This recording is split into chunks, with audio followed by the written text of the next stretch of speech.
Hey guys, we have another set change. We weren't happy with our last set and we kind of decided to keep this setup, which is what I use for the podcast as well. If you don't know the podcast, you can go check out the podcast channel. But yeah,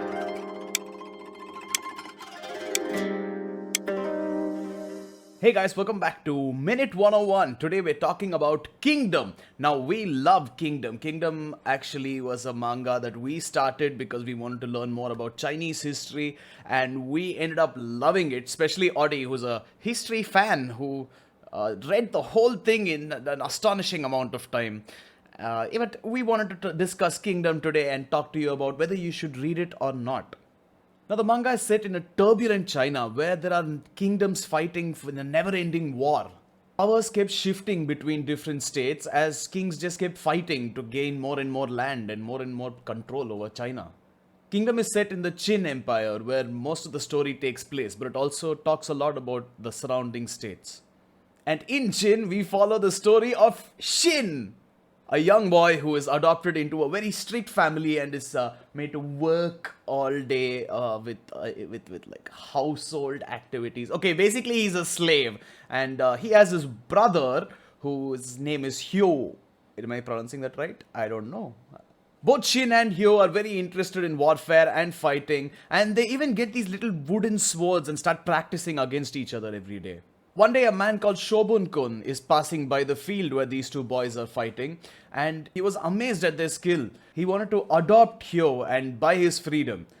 This got Shin excited and sad at the same time. On one hand, his brother was getting closer to his dream, but on the other hand, he was getting further and further away from it. Soon, tragedy struck.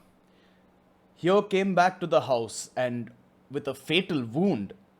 Shin was surprised and he got enraged and he tried to kill the person who was attacking Hyo.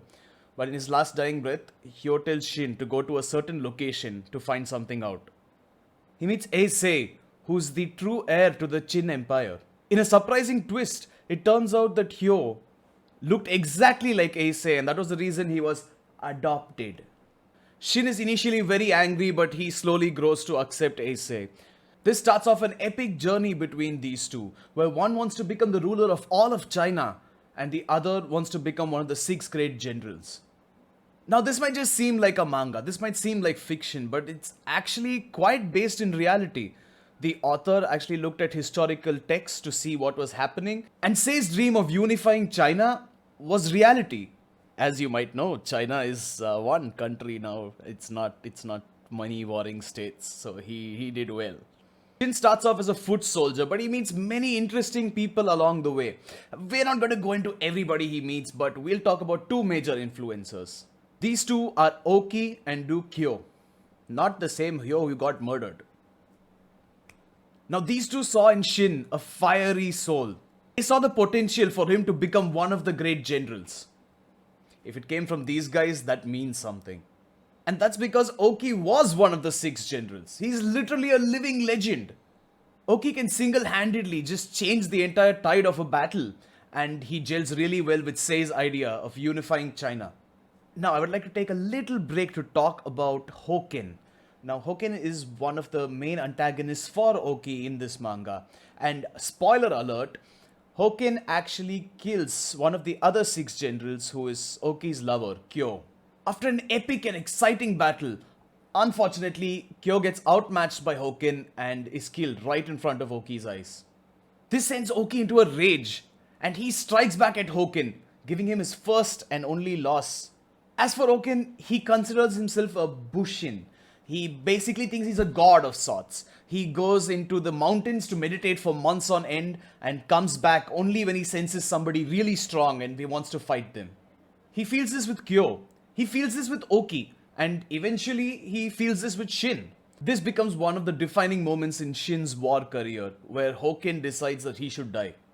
This leads to another situation where Hoken and Oki meet on the battlefield again, but Oki loses himself in a rage and starts fighting with Hoken. After a very exciting battle, one of Hoken's men actually interrupts the fight with a stray arrow, and Oki gets pierced by it, and thereby gets pierced by Hoken's blade. Even after all this, Oki manages to lead his whole army to safety and dies sitting on his horse.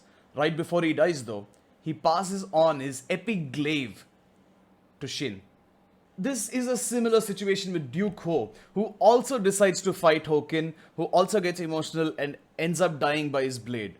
He too commends Shin right before his death, and that's kind of what gets us excited about Shin. All the really strong guys really seem to love him.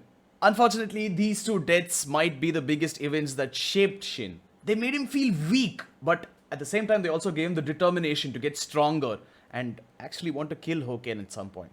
Now we also follow the story of Sei along with Shin. His dream of a unified China seems laughably impossible at the time, especially because he doesn't want to use a lot of violence to do it. He's faced with the harsh truth that he does need to go to war to actually unify China. And that's when he decides that in 10 years, he will run a campaign making sure that he takes over all the states and makes China one. There are a lot of hurdles though. His own family doesn't want him to do anything. There's a ton of politics happening around, even with his own ministers. And this kind of stops him from being able to achieve his goal easily. But those are just stepping stones for the great Sei. Sei is not just any king. He's actually a guy who's lived with a common man, who actually goes out to war actively, and at one point even leads his army of villagers. It's an army. It's not really an army. He gathers villagers. He rallies villagers to hold off the enemy at one position to make sure that the entire kingdom wouldn't get taken over. He sees the struggle for power that happens all around China with these warring states and realizes that unification would be the best way to go forward. This raises some complications. Firstly, no kingdom is really just going to bend over and let another ruler take over. And the next, the people of one state don't necessarily want to mingle with people of other states. I mean, they've been killing each other for so many years that it makes sense, doesn't it? But that's a lot of information that we've given you guys right now. It's just that we love this manga so much. We really would like you to check it out. So, Kingdom, read or not? Weeb 101 says read. But that's it for this episode. Let us know your thoughts in the comments down below. Let us know if you like this new setup and format. Like, share, follow, and we shall see you next week with another suggestion.